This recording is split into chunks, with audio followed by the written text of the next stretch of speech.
तरह से देखो, अभी तक मैं बता चुका हूँ क्या रेजोनेंस है, क्या पहचान है, कहाँ होगा, कहाँ नहीं होगा। अब रेजोनेंस की प्रॉब्लम आगे सॉल्व करने से पहले मैं पिछली एक बात याद दिला दूं कि अगर आप जानते हैं कितनी कॉन्जुगेटेड पोजीशन है तो आप नंबर ऑफ रेजोनेटिंग स्ट्रक्चर को प्रेडिक्ट कर सकते हैं। हो सकता है जब मैंने पहले इस बात को बताया था तब आप इतनी ज्यादा टर्म्स को नहीं जानते थे, एक बार इसको जान लीजिए। जैसे मैं कहता हूं मेरे पास एक ये कंपाउंड, तो इस कंपाउंड में देखो double bond, single bond, double bond, यानी इस डबल बॉन्ड की ये कॉन्जुगेटेड पोजीशन है, इस डबल बॉन्ड की ये कॉन्जुगेटेड पोजीशन है, ये दोनों आपस में कॉन्जुगेशन। तो हमारे पास टोटल कॉन्जुगेटेड पोजीशन कितनी होगी? 2।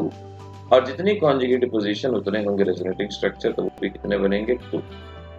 अगर मैं आपके सामने ये कंपाउंड लेता हूं तो यहाँ double, single, lone pair, double bond की ये कॉन्जुगेट पोजीशन है, लोन पेयर की ये कॉन्जुगेट पोजीशन है, टोटल 2 कॉन्जुगेट पोजीशन और रेजोनेटिंग स्ट्रक्चर बने 2। हमारा ये फार्मूला बेंजीन के लिए अप्लाई नहीं होता और बेंजीन जैसे ही फ्यूज्ड रिंग सिस्टम के लिए भी अप्लाई नहीं होता। लेकिन अगर बेंजीन पे कुछ अटैच है वहां पर ये फार्मूला जरूर अप्लाई होता है। जैसे मेरे पास क्लोरोबेंजीन है, अगर मैं पूछूं भाई कितने रेजोनेटिंग स्ट्रक्चर बनेंगे, क्योंकि अगर आप बुक्स में देखेंगे तो स्ट्रक्चर तो कई बनाए गए होते हैं, लेकिन जब काउंटिंग पूछ ली जाती है तो गड़बड़ी हो जाती है। देखो डबल, सिंगल, डबल, तो इस डबल बॉन्ड की ये कॉन्जुगेट पोजीशन, इस डबल बॉन्ड की conjugate position, double bond lone pair conjugation में सो I can say 1 2 3 4 4 conjugated position और 4 ही बनेंगे यहाँ पे रेजोनेटिंग स्ट्रक्चर। तो इस तरह से आप कॉन्जुगेटेड पोजीशन को अच्छे से प्रेडिक्ट कर सकते हैं। अब जवाब हो जाएगा ना, पहले वाले में क्या आएगा, कितनी है कॉन्जुगेटेड पोजीशन? 2, अगले में 2 और अगले में 3, यहाँ 1 2, यहाँ 1 2, यहाँ 1 2 और 3, ये कॉन्जुगेटेड पोजीशन है। इस तरह से हम इन पोजीशंस का जवाब आसानी से दे सकते हैं। तो बच्चों ये हुए हमारे इस टाइप के क्वेश्चन, और थोड़ी सी प्रैक्टिस कर लेते हैं। अब आपसे कहा कि भाई आपको बताना है कितने यहाँ पे रेजोनेटिंग स्ट्रक्चर बनेंगे, इन कंपाउंड में कितने रेजोनेटिंग स्ट्रक्चर बनेंगे। एक है बेंजाइल कार्बोकैटायन, दूसरा है फिनाइल मिथाइल कार्बोकैटायन, अगला है डाइफिनाइल मिथाइल कार्बोकैटायन और ये है ट्राइफिनाइल मिथाइल कार्बोकैटायन। यानी कहने का मतलब है ये है हमारे पास कुछ इस तरह से benzyl carbocation. Total conjugate position count करो 1 2 3 4 4। फिनाइल कार्बोकैटायन, फिनाइल मिथाइल, इसी को आप फिनाइल मिथाइल, ये फिनाइल ग्रुप, ये मिथाइल ग्रुप, दोनों सेम हैं। डाइफिनाइल का मतलब हुआ एक बेंजीन रिंग यहाँ है और एक बेंजीन रिंग यहाँ है, और इस तरीके से ये हमारे पास 7 आएंगी पोजीशन, 1 2 3 4 5 6 7। ट्राइफिनाइल मिथाइल का मतलब ये हुआ 3 तो हैं आपके पास बेंजीन रिंग और एक है मिथाइल। इनको इस तरह से आपको बनाना है और फिर ये 3 6 9 और 10, टोटल 10 पोजीशन हमारे पास। इस तरह से ट्राइफिनाइल कार्बोकैटायन यहाँ इसको ऐसे हम मेसोमेरिक इफेक्ट कितने होंगे, कितने रेजोनेटिंग स्ट्रक्चर, कम से कम इस बात को बता सकते हैं। नाउ अब इस तरह के क्वेश्चन पे जरा गौर करो। More the number of resonating structure more stable. इस बात को अच्छे से समझो कि भाई रेजोनेंस, अगर देखो एक बात मैं बहुत अच्छे से बताता हूँ, उस बात को ना बहुत अच्छे से ध्यान रखना आप, जो मैं अभी आपको बताता हूँ। सुनिएगा, अगर रिएक्टेंट में रेजोनेंस है वो स्टेबल होता है, लेस रिएक्टिव होता है। इस पॉइंट को अच्छे नोट कर लेना। रिएक्टेंट में अगर रेजोनेंस है तो वो स्टेबल होता है, लेस रिएक्टिव होता है। लेकिन अगर रेजोनेंस इंटरमीडिएट में है तो वो ज्यादा रिएक्टिव होता है। अगर रिएक्टेंट में रेजोनेंस है तो वो लेस रिएक्टिव, अगर इंटरमीडिएट में रेजोनेंस है तो ज्यादा रिएक्टिव। बताऊंगा मैं इस पॉइंट को लिख के रखो। इन दोनों में से कौन ज्यादा स्टेबल है आपसे पूछा गया। आप रेजोनेटिंग स्ट्रक्चर काउंट कर लीजिए।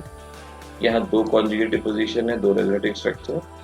यहाँ पर 3 कॉन्जुगेटिव पोजीशन है, 1 2 3, 3 रेजोनेटिंग स्ट्रक्चर। ज्यादा स्टेबल हमारा सेकंड।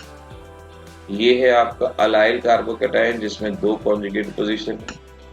बेंजाइल कार्बोकैटायन मैंने अभी बताया था, ये 4 कॉन्जुगेटिव पोजीशन, तो इसमें 4 कॉन्जुगेटिव पोजीशन, तो ये हमारा ज्यादा स्टेबल। यहाँ देखिए डबल सिंगल पॉजिटिव 3 है कॉन्जुगेटिव पोजीशन, यहाँ है 2, तो हमारा पहला वाला स्टेबल। क्लोरोबेंजीन इस तरह से बनाया जाता है, और यहाँ पर अगर आप कॉन्जुगेटिव पोजीशन काउंट करेंगे तो वो है 4, और यहाँ पर अगर कॉन्जुगेटिव पोजीशन काउंट करेंगे तो क्लोरोबेंजीन है ज्यादा स्टेबल। इस तरह से बच्चों बहुत सारे क्वेश्चन देखो हमारे सॉल्व हो रहे हैं, बहुत सारे। अब रेजोनेंस का मतलब बहुत बार बच्चे ये मान लेते हैं कि भाई रेजोनेटिंग स्ट्रक्चर ही ड्रॉ करने पड़ेंगे। नहीं बच्चों, जरूरी नहीं। एमसीक्यूज में आपसे कौन सा रेजोनेटिंग स्ट्रक्चर कोई ड्रॉ करवाएगा? कोई नहीं करवाएगा। इसीलिए आपको इनके बारे में जो बाकी बैकग्राउंड की बात है उनको अच्छे से प्रैक्टिस करना, उनको अच्छे से ट्राई करना। जरा देखिएगा, which of the following is more stable. आ गया एमसीक्यूज का क्वेश्चन, तो सीधे से जवाब है जहां रेजोनेंस ज्यादा होगा, ये आपका अलाइल फिनाइल और ये है क्लोरोबेंजीन। क्लोरोबेंजीन के अंदर 4 रेजोनेटिंग स्ट्रक्चर बनने की वजह से हम कहेंगे यही ज्यादा स्टेबल होगा।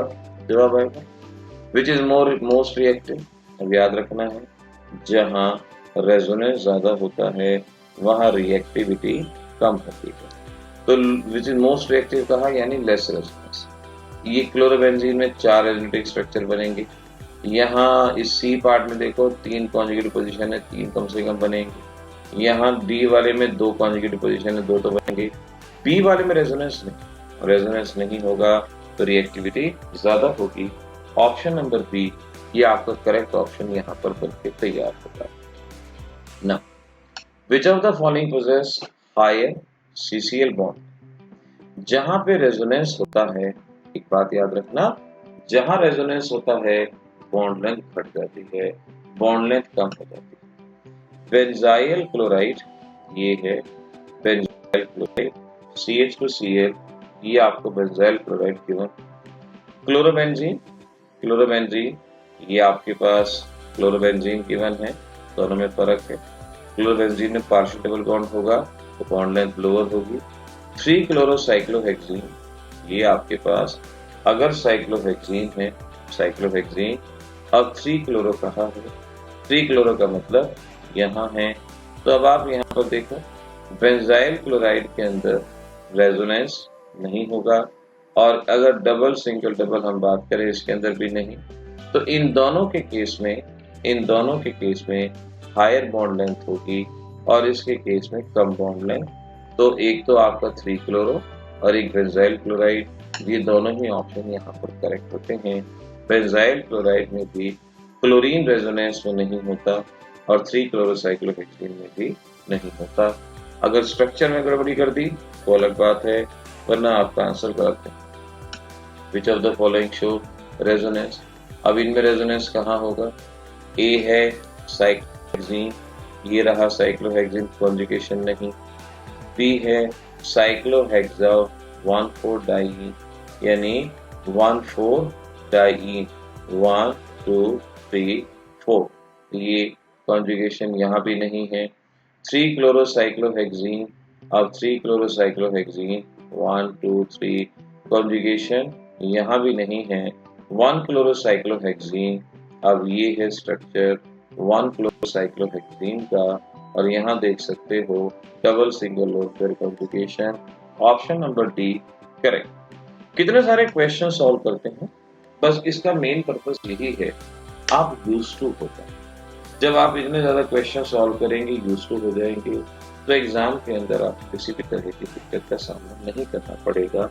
कोशिश किया करें, यूज्ड टू हुआ करें।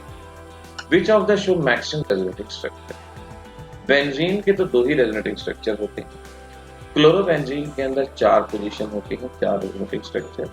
साइक्लोऑक्टाटेट्राइड मैंने बता रखा है प्लेनर नहीं होता, इसमें रेजोनेंस नहीं। तो मैक्सिमम कौन शो करेगा? क्लोरोबेंजीन। ये आपका यहाँ पर जवाब क्लोरोबेंजीन, ये आंसर बता सकते हो। बातें बनती जा रही हैं, कंसेप्ट धीरे धीरे क्लियर होने चाहिए।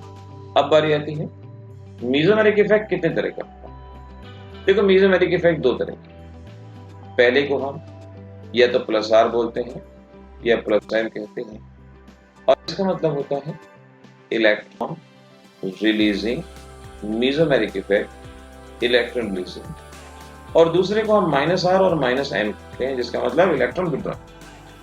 यानी अगर आपका ग्रुप इलेक्ट्रॉन सप्लाई कर रहा है उसे प्लस आर कहेंगे। जैसे यहां देखिए, अगर मैं आपको ये शो ऐसे करता हूं कि भाई आपके पास एलिमेंट है, ये इलेक्ट्रॉन सप्लाई कर रहा है, इलेक्ट्रॉन दे रहा है, तो इसे प्लस आर या प्लस एम कहेंगे। लेकिन अगर आपका ग्रुप ऐसा ग्रुप है जो इलेक्ट्रॉन अपनी तरफ अट्रैक्ट करता है, तो उसे हम माइनस आर ग्रुप के नाम से या माइनस एम ग्रुप के नाम से पहचानेंगे। यानी जो एरोस की डायरेक्शन होंगी, उन डायरेक्शन को देख के आप पहचान सकते हो कि वो इलेक्ट्रॉन रिलीजिंग है या इलेक्ट्रॉन विड्रॉइंग। फिर भी मैं आपकी मदद करता हूं, मैं आपको कुछ प्लस आर ग्रुप के नाम बताता हूं। याद रखिए, अगर कोई एनायन जैसे O नेगेटिव, NH नेगेटिव, अगर कोई इस तरह का ग्रुप है, ये हमेशा प्लस आर होगा या प्लस एम होगा। अगर कोई भी हैलोजन है लाइक क्लोरीन, ब्रोमीन, आयोडीन, ये भी हमेशा प्लस आर होगा। और अगर पहले एटम पे लोन पेयर जैसे NH2 पहले एटम पे लोन पेयर, OH पहले एटम पे लोन पेयर, वो भी प्लस आर होगा। Alkyl group like CH3 and C2H5, ये भी प्लस आर होगा। आपने इन चार बातों को ध्यान रखना है। ये चारों के चारों टाइप के ग्रुप प्लस आर के ग्रुप हैं, आपने इनको यहां ध्यान।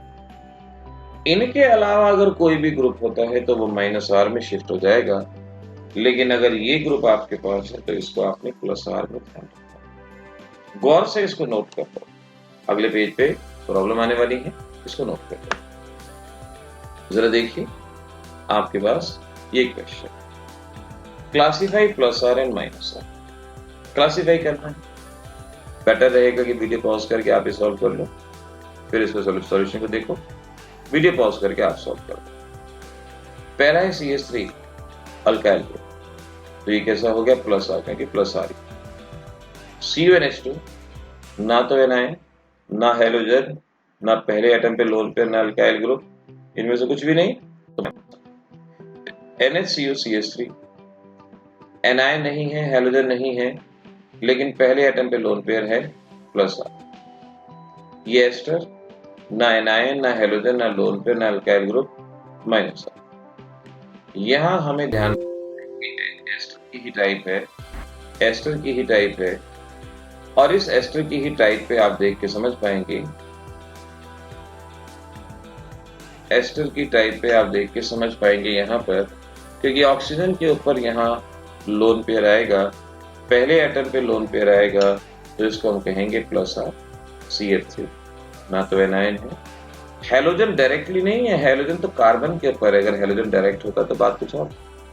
पहले एटम पे लोन पेयर नहीं है, अल्काइल ग्रुप नहीं है, तो ये क्या हुआ माइनस आर। इस तरह से हम प्लस आर और माइनस आर इन ग्रुप्स को इजीली आइडेंटिफाई कर सकते हैं। रेजोनेंस कहाँ होगा, क्या एक्सेप्शन है, क्या क्या कंडीशन है, कौन स्टेबल है, रेजोनेंस की पहचान क्या है, बहुत सारी चीजें बताई हैं। इन चीजों को दिमाग में भी आपको रखना पड़ेगा, और उसके लिए बार बार अपने नोट्स बनाने पड़ेंगे। जब बार बार वीडियो देखना, उसमें तो सर्च करने में दिक्कत आएगी। बेटर रहे कि अपने नोट्स बना लो, साथ के साथ लिख लो, जिससे कि जब कुछ देखना हो आपने नोट्स खोले, ढूंढ लिया कहाँ है, तुरंत देख लिया, बात बन गई। तो इसीलिए ये बात माननी चाहिए कि नोट्स बनाने चाहिए।